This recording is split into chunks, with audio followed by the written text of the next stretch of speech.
Okay, what else? I've had a couple of questions about the format of the assignment coming up, about font and things like that. I'm not at all worried about font.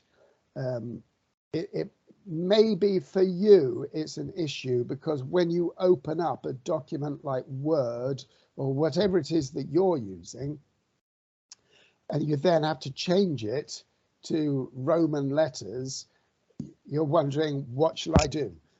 Whereas when I open up Word, it defaults to a perfectly ordinary, perfectly acceptable font, whereas you're having to choose your font. Right, Calibri Arial, Times New Roman, you know, that kind of font, a straightforward font, absolutely fine. Somewhere in the region of 10, 11, 12 point size. That sounds about right.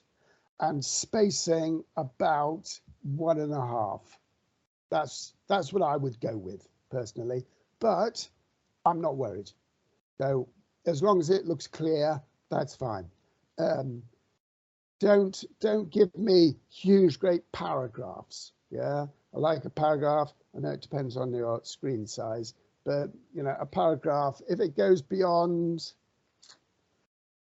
15 lines, then it starts to get a bit difficult to read because I can get lost as I'm reading it. Yeah, so so try and break it up into paragraphs, and each paragraph represents an idea. There's no formal definition of what a paragraph is, oddly enough, but it needs, but just try to break it up a little bit. And that's it, really. About the use of the first person I. Now, with this assignment, you're expressing your personal opinion a lot, particularly in the first half, the inductive half. And in that section, you should not be afraid of referring to yourself as I. Now, there is an idea in academic writing that you refer to yourself as the researcher or the writer. So in the writer's opinion, yada, yada, yada. In the researcher's opinion, yada, yada, yada. That to me is not natural English. So if you're talking about yourself, it's I. So in this particular assignment, because you're expressing your own views a lot, then it's I. Now, in other pieces of work, like if you're doing the dissertation, I don't know if you are, but if you're doing the dissertation or you're doing essays, oh, somebody's going fishing over there. No, okay. in other pieces of work, you might find the lecturer, the module leader, the tutor says, no, you have to refer to yourself as the author, the researcher. Fine, okay. But generally speaking, your identity is not part of the essay, because what you're doing is you're laying out the facts, and the facts, the argument speaks for itself. So it's not normally an issue, but in this particular case with the assignment, you're using your own personal opinion, well, professional opinion, not personal. You're giving your own professional opinion, so is I. Right. Okay, I think I've worn that particular topic out. Right, any questions? Of course there are no questions. There never are. Right. Let's get on with the lecture, shall we? So today's lecture, if I can just share the screen. I don't know why I'm showing you this, that's personal. Friend of mine. I don't think I did open up the tutorial. It's nothing. It's really just talking about what we've learned so far. And let's have a very, very quick look at the tutorial. So the task that they were asked to do in the tutorial was to give a guide on culture for a business person visiting a country. let's say it's China. Yeah. So you need to give that person a custom, something they should observe, and a taboo, which is something a person should not do. Yeah. So I'm not going to go into this in detail right now, but you might say, for example, that a custom is that you take your shoes off before you go into a house. And a taboo is that you don't write on business cards. Now, we will sometimes write notes onto a person's business card. So if they give us their personal email address, personal telephone number, or if there's something about them we want to remember, so we're speaking to lots of people and we're trying to remember this is the person who had green hair, so we'll write on the back, person with green hair. Yeah.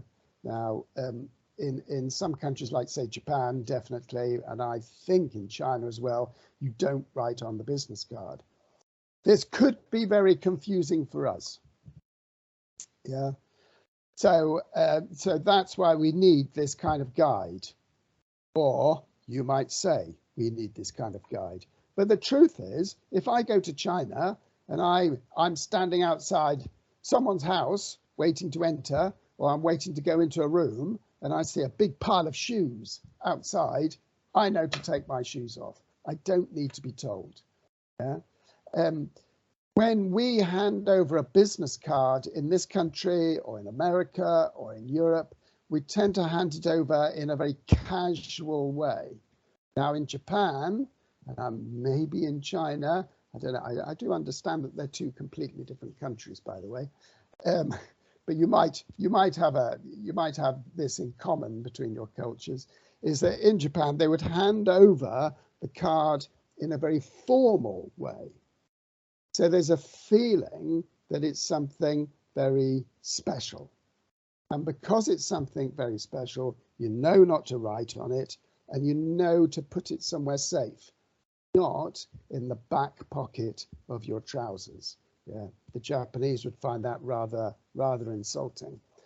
So the lesson I'm trying to get across here is that you don't need to worry too much about different cultures, because actually, as long as you're sensitive, as long as you observe carefully, then you shouldn't make mistakes. And if you do make mistakes, those people really should be forgiving. They should understand that you can't possibly know everything about your culture. And you politely and gently explain to them the mistake that they've made. And actually, they will find it very interesting, because that is why they're in international business, because they love traveling, they love going to foreign countries. So don't worry about putting someone right on an aspect of your culture if you do it in a nice way. The other point is, and I've kind of touched on this already, is that while those of us in a culture, immersed in our own culture, think that our culture is very special and unique, actually we share things with other countries. So I think of myself as very British. I think of myself as not European. If you were to come here, you might think, actually, Britain is a bit like France, really. And you might think it's a bit like Germany. It's not that different. To me, it's completely different, or at least I like to think it's completely different. Same thing going to somewhere like China, is that you probably think you're completely different. My experience might be it's not that different to, say, South Korea. It's not that different to Japan. I can see the similarities. In other words, what I'm trying to say here is that all human beings basically are the same under the skin. We have some different customs, we have different habits. When countries are as far apart as China and Britain, then there'll be a lot of differences in custom. You eat differently, you eat different food, you greet each other in a different way, but it's not something that another human being can't understand. I can actually understand it pretty quickly. like the habit in Japan of not shaking hands, of bowing. It wasn't a problem at all. I very quickly learned how to bow. You just absorb it from your surroundings. Right, that's the tutorial. So let's get on with the lecture then. Right, here we are, corporate social responsibility. This first slide is really a class task where I ask everyone in the class to think about something like public transport, which in London, public transport is subsidised. The government pays some money towards the cost of that transport. That means the taxpayers are paying it, taxpayers from across the country. So the question is this fair? Because you've got different people who are benefiting from the public transport. So there's you, for starters. So you're avoiding the risk and expense of driving to work or cycling to work or walking to work. You know, it's much quicker on public transport. It should be safer. Your employer benefits because maybe you can work on the train. So they're not paying you, but you're already working before you get to your office. And it also means you're less stressed. So you arrive ready for work, in a better mood. The environment benefits. There's less pollution, less traffic. The whole country benefits by there being less pollution. Right, does anybody else benefit? Well, actually, yes. I said the nation benefits, the region benefits. So here in London, a very polluted city, the wind blows from the west to the east, taking our pollution to France. So maybe the French are benefiting if we drive less. So maybe the French should pay for us to take the train. But the French are not British. How are we going to charge them money? Right, here's a model about stakeholders, and this shows how much influence, how much responsibility stakeholders have according to how much power they have, the legitimacy of their position, so whether the laws are supporting them, and urgency, how soon do they need to act, right? So if we're thinking about the French benefiting from British people in London driving less and using public transport more, what's their position? At the moment, they have no legitimacy. So the French have no legal right to require us to spend more money on public transport. Power, they have no power here. Yeah? They don't vote here. They're not citizens of this country. Urgency, well, yes, the urgency is there. So all they have is urgency. That's now. When we were in the EU before Brexit, actually, they had legitimacy. So the EU gave them power, gave them legal rights. Not quite the same as the legal rights of British people, but still, they had legal rights. And the EU could then require the British government to reduce pollution in London. And that, of course, also means they have power.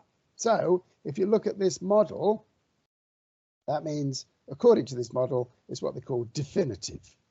Yeah? Now, if they had the urgency there, got to sort it out now, and had some legal power, but no legal status, but no power, then they're dependent. Sometimes, for example, in this country, we have protesters at the moment.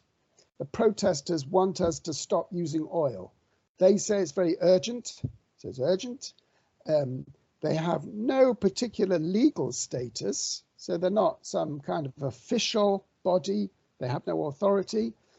Excuse me. So there's no legitimacy there. They really have no power either. But by protesting in very it's not exactly violent, but they're doing things like sitting in the road. They're closing bridges off by climbing onto bridges. What else are they doing? I think they're threatening to walk onto airport runways and stopping aircraft. So that way they get power.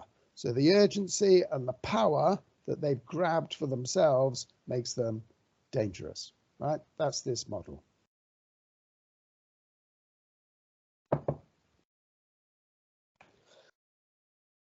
This also means that companies, corporations need to also take up a position as a member of society. So they also need to have that legitimacy and the power so that they can act on what they need to be doing. Before this, the impact companies had on the environment was seen as an externality. And an externality is a cost that arises due to the actions of the company, but it's a cost that the company doesn't pay for. Everything else, raw materials, labor costs, those are internalities and the company has to pay for them.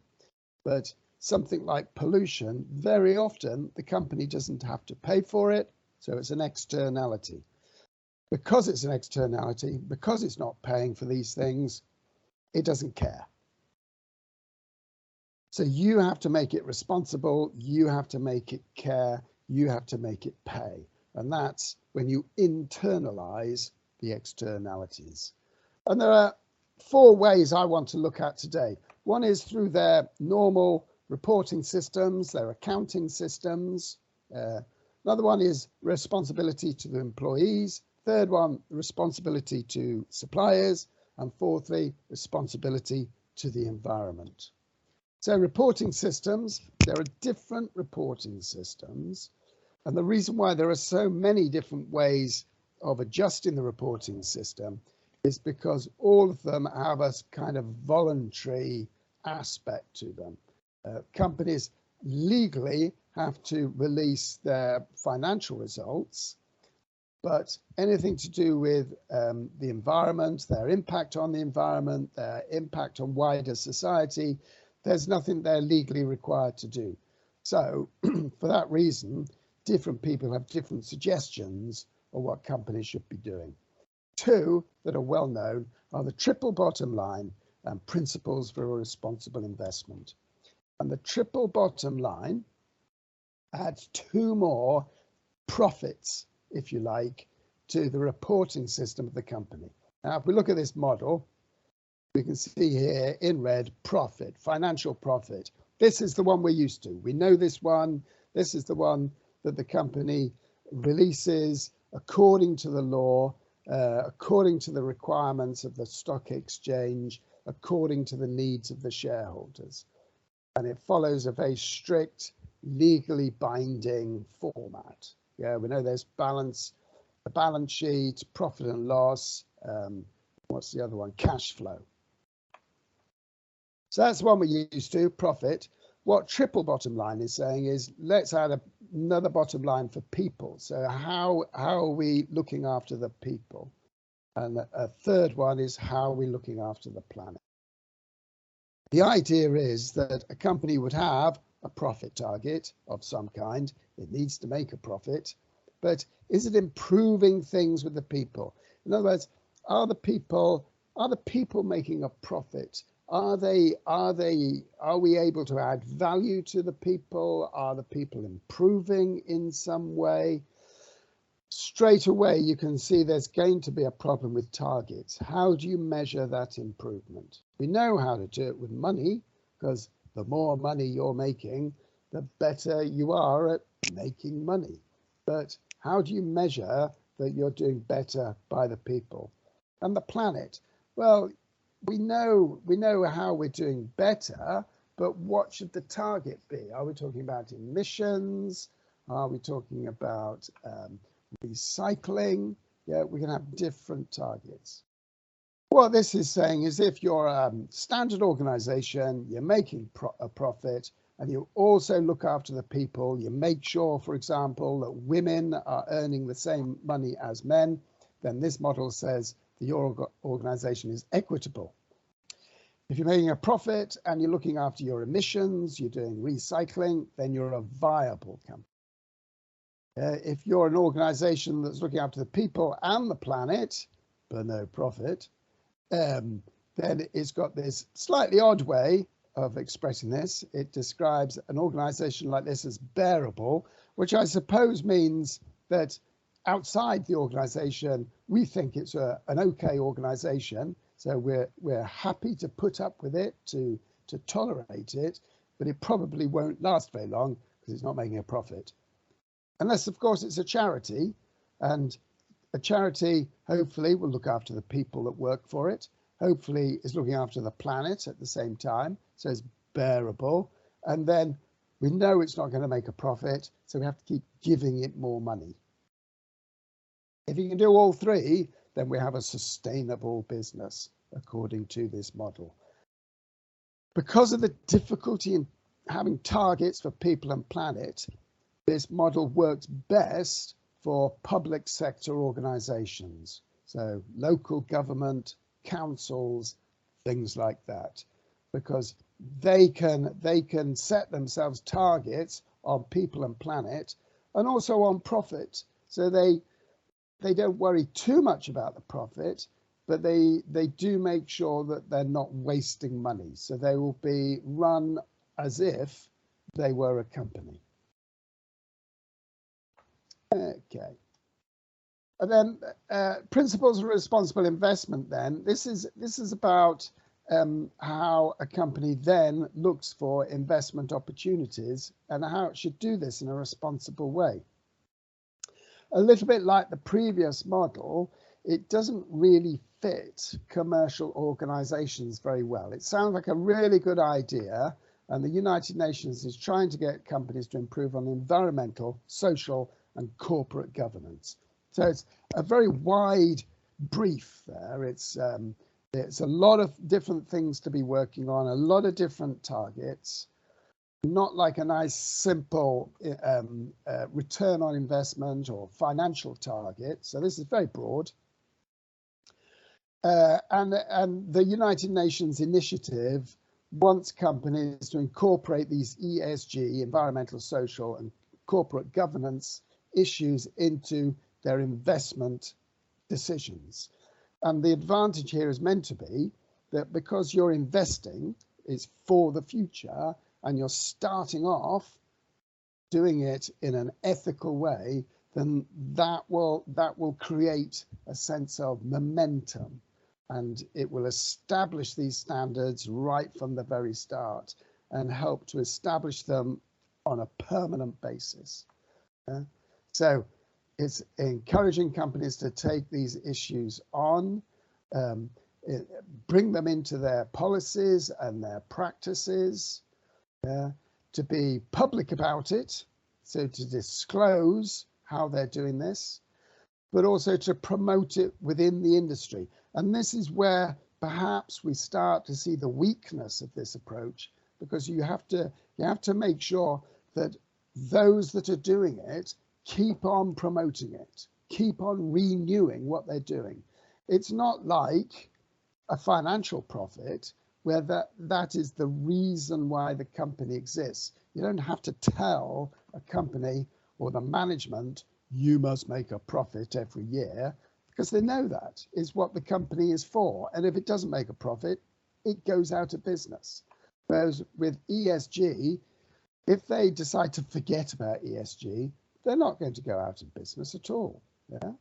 So it needs to be part of the process that the company is required, is obliged to keep going with ESG and to promote it to other companies and to work together with them on the principles and to keep reporting on it.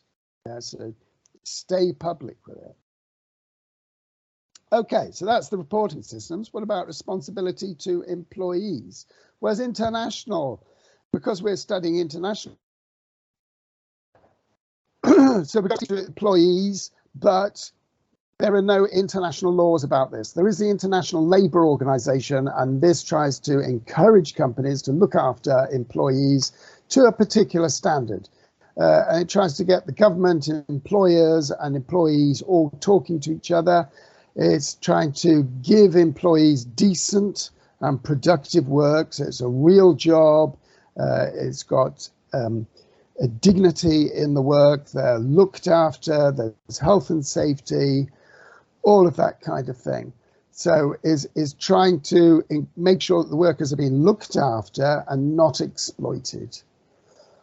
But it's not something that has any genuine legal standing internationally. Okay, what about responsibility to the suppliers? It's something that in the West we come up against quite frequently because we've shut down a lot of our manufacturing and it's moved to foreign countries like, say, Bangladesh.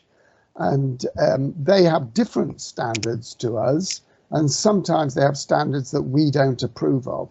So we need to work with them much more. But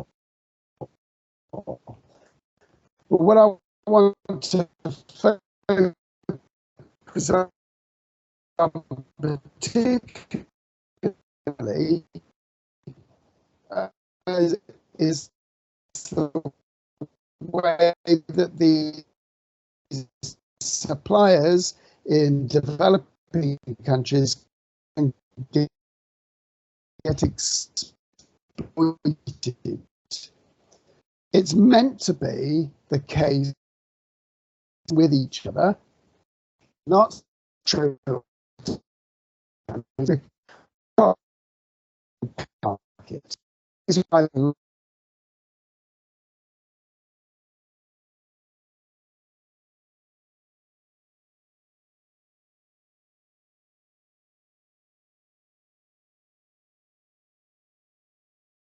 It's seen as high risk, and as a result, they have to pay a lot for the loan. So they find it difficult to access the credit. They lack power in the market, so they tend to be small producers, not large ones. They're often farmers, so they have goods that can perish. If you're selling fruit, you've got to sell it now, really. Hold on, I'm getting a question. I am teaching. Sorry about that. And also, they can't switch resources. So if you're a coffee farmer in Kenya, if business is not going very well, it's difficult to say, oh, well, I'll go into steel production, or I'll make cars, or I'll make semiconductors. If you're a coffee farmer, that's probably what you're going to do for your whole life. Maybe you can get into cattle farming, but you may not be in the right place for that. So what we have are these fair trade organizations, and they try to make things fairer for these developing economy producers.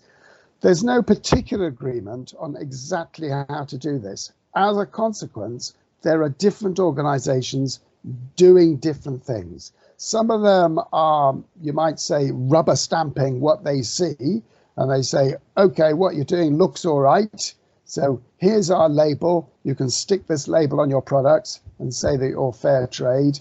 Other organizations are actually setting particular standards and encouraging companies to invest more, to change their working practices.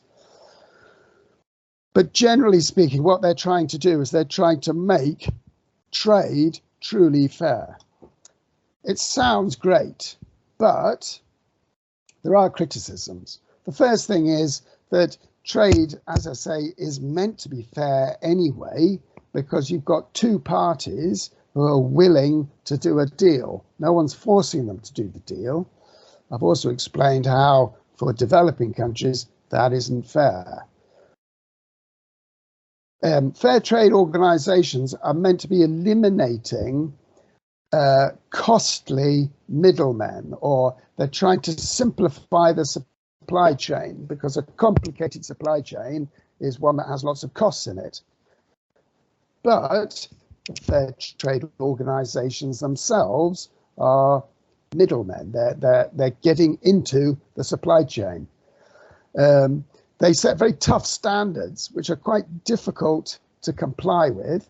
That means only the best producers can join fair trade. They are the producers that least need the help. The ones who need most help are the poorer producers, and they can't afford to join the organization. So you will find criticism around the place of fair trade. The Adam Smith Institute, which is a right-wing institute, I'm not saying that it's necessarily incorrect, but it is taking a political line here. And they're saying that fair trade amounts to a subsidy. Being right-wing, they believe very much in free trade. They believe that markets should be free, that there should be no distortion of a market. And they're saying fair trade distorts the market. So it's a subsidy. And that means that when prices fall, those producers who are in fair trade, because they're guaranteed a good price, they won't leave the industry. Yeah. Perhaps the price is low because there are too many producers. The fair trade ones will be the very last ones to move into another industry. It also means, of course, that it's the poorest producers. Those are the ones who get forced out of the industry first. Yeah. Now, I've talked a little bit already about the defenders of fair trade. So, you know, whilst you might say fair trade is not free trade, absolutely it's not, but it is perhaps fairer. Yeah. And it only affects a small part of the market. We're not saying that the entire market needs to be regulated according to the principles of fair trade and that everyone should be guaranteed a price. We're just talking about the poorer aspects, the developing economies. And it's worth thinking about branding. A lot of people think that having a good environmental record is good for your brand. But it does mean that companies will only do what suits their brand. So for Starbucks, for example, because that's coffee, fair trade fits them. For a company called Body Shop, you may have heard of Body Shop, they do cosmetics, but their cosmetics are never tested on animals. So it's meant to be a more ethical way of developing cosmetics. So all of their attention will be on testing, not fair trade. You may find there are local organisations near where you live. Where we have a football club called Charlton Athletic. You've never heard of them. They're not a very well-known team, but they do a lot of work locally through their foundation. And that works for them because they're a very, you might say, a very local club. Manchester United, Liverpool Football Club, very international, and they make a lot of money internationally. But Charlton Athletic are very dependent upon local support. They will have no supporters in China, I don't suppose. Yeah. So by having this foundation, it does the community a lot of good, but it also does them a lot of good, and it's good for their brand, and it helps them to attract very loyal fans in the local area. Okay, and let's talk about the environment then. So greenhouse gases. I think we're used to this idea of greenhouse gases. We know all about this. Yeah. We know how it works. So greenhouse gases, CO2, methane is another one. Water vapor actually is another one. So these act like a blanket or like a greenhouse. I would call it a glass house, actually, is another word. And it keeps the heat in. Normally what would happen is the sun's heat, where are we? The sun's heat would hit the ground, heat up the ground, and then that heat escapes into space. What's happening now is it's hitting this blanket of greenhouse gases. Some of it is, anyway. Going back to Earth, heating the Earth a little bit more. Most of it escapes into space, but some of it comes back down again, heats up the Earth a little bit more. So it's getting worse and worse and worse. How much worse? Well, since 1960, we could be looking at 1.5 degrees more, 2 degrees more. Yeah. So that's it. A full two degrees. It could be a whole 2 degrees. Well, it's nothing. Yeah? Why is that important? Think of it this way. What temperature does water freeze at? 0 degrees. What temperature does ice melt at? 0 degrees. Yeah. So if it climbs as high as 2 degrees extra, that will melt everything. Yeah. In theory. So the polar ice cap will melt and disappear, and we'll have seawater rising by 3 meters, something like that, which will drown many cities. Jakarta in Indonesia, apparently that's going to be underwater.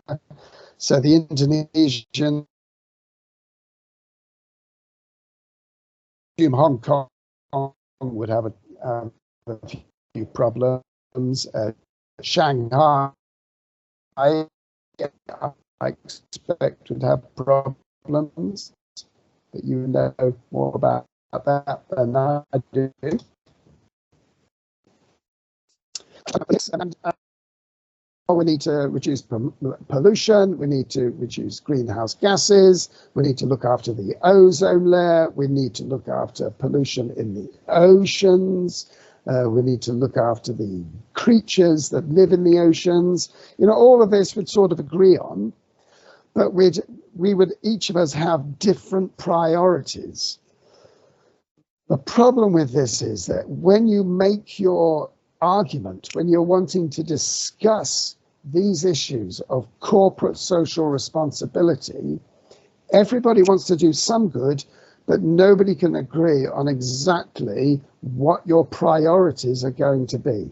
What you're lacking here is a framework that gives you targets, a framework that says, this is what we need to do. When it comes to greenhouse gases, we do have a framework, and it's the Kyoto Protocol. Many countries have agreed to this. I have a feeling America is not one of them, nor strangely enough, is Canada. Canadians, you always think of the Canadians as being nice people, but it looks like in this particular situation, they're not being so nice. So we're missing these major economies, but it does give us a framework by which to analyze what's happening in the world of greenhouse gases. And that's what you need for your assignment. Now, in your assignment, the first half of it is inductive, meaning that you have to put together your own framework based on your understanding. So what I want is I want you to be able to link together all the things that you're saying about a company, why it's so competitive, why it's successful, link them together so that you show that you understand the basic mechanisms taking place.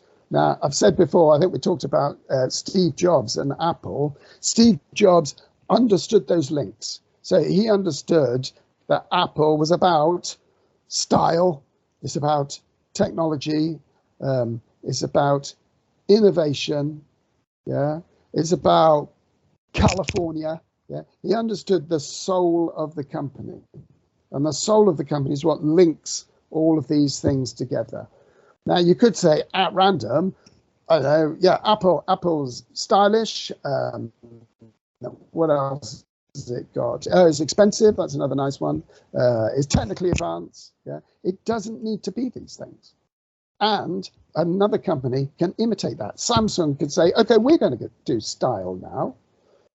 There's something linking those three things. That means that the next Apple product also needs to be stylish in an expensive kind of way. And it needs to have technical innovation that is both stylish and expensive, or rather high quality. Yeah. Now, Apple could do a cheap iPhone if they really wanted to. They're certainly capable of doing it, but it's not part of what Apple stands for. Yeah. So you need to have an understanding of what fundamentally a company stands for. So then you understand why it's doing all the different things that it's doing. Why am I talking about this now? Because it's kind of similar with the environment. We all understand what needs to be done and what's good, but we need a framework to tie it all in together. There's no framework that I can think of for corporate social responsibility as a total topic, but certainly when it comes to things like greenhouse gases, there are frameworks like the Kyoto Protocol. Right, so what we have here is a video. I'm not going to do the video now. Maybe I'll just have a quick look at it. I know for you the links don't work because you can't do YouTube, but I think it does work here. So what I have to do is I have to share this and remember to switch on the sound, which is not doing. Here we are. So I'm switching on computer sound. I'm going back to share the screen. So when I show you this video, you should be able to see and hear it. I'm only going to play a couple of minutes of this. If you can't hear it, tell me. Yeah, you may have to do a bit of fiddling about because your sound isn't on or something like that. So make sure your sound is on. But if you really can't hear it after about a minute, then just shout out and say, we can't hear it. Fine, and we'll move on. But I'll play you a few minutes of this so you get the idea of it. NASA moon landing. These are photos that NASA took and released. There are moments where the crosshairs, which are fixed to the camera, actually lie behind equipment. The theory is that the only way that the crosshairs would be behind a piece of equipment in a photo would be if the piece of equipment was superimposed. This happens on a couple of occasions in the NASA photos, and to me, I don't know how you get around it. Say this is the photo of the moon.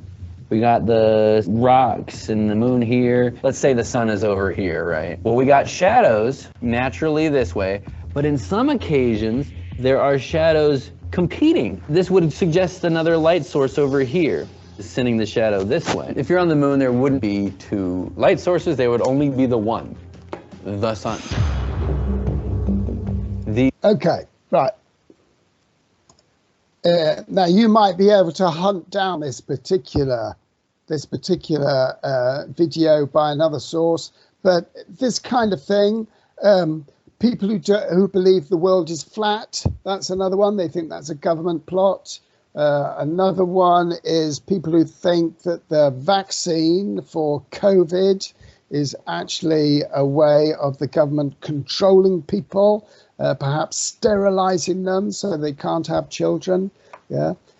So let's, if I can, here we are. Okay. So how do we know? Oh.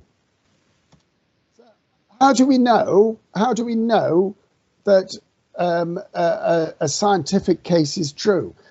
Most of us, I think, would accept that greenhouse gases are real, that global warming, that climate change is real, but there are people who deny it. And when you get into a discussion with them, you find that you haven't got the expert knowledge. So why do you believe that climate change is occurring or not? Why do you actually believe that human beings did go to the moon? You know, how can you contradict someone like we've just seen in the video? And this is important for when you're reading stuff in the news, particularly the news, but also a little bit even in academic journal articles. You have to be questioning yourself as to why you should believe them. First of all, it's about expert qualifications. Now, that guy at the beginning of the video said, I can't remember if we caught the beginning of the video, but he said, oh yes, we did. He said, I'm not one of those people who believes in conspiracy theories. So you immediately think, well, that's me. I don't believe conspiracy theories either. Therefore, what he's saying must be true. Yeah. Actually, there's no connection. Just because you don't believe the world is flat doesn't mean that you don't believe other conspiracy theories. You may well believe other conspiracy theories. People who believe conspiracy theories tend to focus on tiny details. We've seen that in the video. He's talking about shadows. He's talking about the crosshairs on the camera, stuff like that. He has no alternative theory, really. So he just thinks that the moon landings never happened and that life was carrying on as normal. If you don't believe in climate change, then you believe that nothing is happening. And this is where I have a problem with climate change deniers, is because we've had 150, 200 years since the start of the Industrial Revolution. 200 years of putting pollution into the sky. Surely something is happening. Yeah? So if you don't believe in climate change, you ought to believe in something else, not nothing. And also another important point is that you have to look out for is that that individual believes in a conspiracy theory because actually they distrust the government, or they distrust authority. So those people who refuse to take the COVID vaccine, they will often say it's because the government is trying to do something. It's not that they deny the science behind the vaccine, it's that they think there's something else going on, that they don't know what it is, but they think the government is up to something. Right, those are my 5 guides on how to spot a nonsense argument. There's also a scientist called Carl Sagan. He came up with what he called the baloney detection kit. There's no particular basis in science here. It's just like my guide. It's another way of assessing assessing the sort of veracity of a particular argument using, well, I suppose it's an algorithm, really. So you need to independently verify the most important facts. Don't just accept those facts. So in the video, he was showing the shadows going in different directions. Well, is that true? Yeah, actually, I think we could see it looks true from the photograph. It's because of the lens, by the way. Anyway, you need to have a panel of experts together. You're not just listening to one. You get the experts together and you get them to talk in 360 degrees. In other words, you get them to talk about the whole subject, not just tiny parts of it. Remember, there are no authorities in science. No one sets the law in science. There are experts, and experts have different approaches, and they need to come together for a discussion. There was no overall alternative hypothesis in the video we were watching. That must mean that some of the hypotheses are going to be wrong. So you need to be prepared to drop your own. It's not just about personally defending your own position. You're trying to advance science here. So that may mean that you have to give up things that you then find are wrong. Look for data that can't be misinterpreted, that everyone can accept. And in the argument, make sure all the links work. The video we've just seen, he's talking rather randomly about different points. And he's not linking them together and saying, okay, this is why the government faked it. This is why they were able to get away with it. He can't answer that question. So you can't link up all these different facts. In your assignment, where you're expressing a view of why a company is successful, you need to link it all up. It's no good saying that Tesla are successful because they've got a strong brand image, because they do electric vehicles, and because they've got good design. Yeah, you need to link all that together. And the link could be Elon Musk. The link could be that they need first mover advantage. And to get first mover advantage, you need to have a unique style. You need to be technically advanced. This is Occam's razor. So if you've got two explanations, you can't tell the difference between them, but one's very complicated and one's very simple, then go with the simple one. And make sure that the hypothesis can be tested. It's no good having opinions about things that can't then be tested. Right, well, this is an interesting case. You may have heard of this person, something Holmes. We'll see her name in a second, but she studied at Stanford University, good university. Oh, speaks Chinese, yeah, she speaks Mandarin, fluent at it, in fact. She invented a machine that can test blood and test it very quickly for different things like diabetes and disease, yeah. And she became very wealthy very quickly. So Forbes gave her an award for being one of the United States self-made women millionaires. As a consequence, reading that, you'd think, okay, I'll invest in this person. They sound pretty trustworthy to me. Well, we've just been talking about this, haven't we? We've been talking about spotting the baloney. Right, yeah, she did study at Stanford, but she didn't finish the degree. She's also actually connected to someone who was found guilty for one of the biggest fraud cases in the United States, Enron. Yeah, all right, so she's got this big public reputation for what she's been doing. She sounds impressive, but the experts always doubted what she was doing. And eventually she was found guilty of a $700 million fraud. Yeah. I want to say she's called Katie Holmes, but I think that's an actress. She's not called Katie Holmes, but it's something Holmes. I ought to have the name up there, shouldn't I? Okay, well, that's it. This is just about your employability. So what you need to work on to make sure that you understand about externalities, you understand about stakeholders, and your own bias, your own prejudice.